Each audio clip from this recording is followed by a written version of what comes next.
రాజకీయాలు ఎప్పుడూ హుందాగా ఉండాలి. నేటి రాజకీయాలు ఎలాగున్నాయి?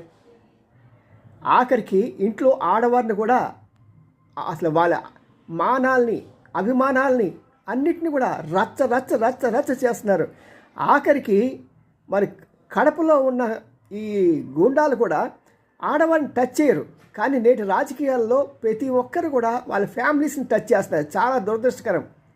ఒకప్పుడు రాజకీయాల్లో ఎంత హుందాతనం ఉండేదంటే, మరి పివి నరసింహరావు గారిని ప్రధానమంత్రి చేసిన తర్వాత అప్పుడు ఆయన రాజకీయ సన్యాసం తీసుకుని మరి అనుకూల పరిస్థితుల మూలంగా తిరిగి రాజకీయాల్లో రావాల్సి వచ్చి ప్రధానమంత్రి అయ్యాడు. మరి ఎక్కడి నుంచైనా గెలవాలి కాబట్టి ఆంధ్రప్రదేశ్నే ఎంచుకున్నారు ఆయన.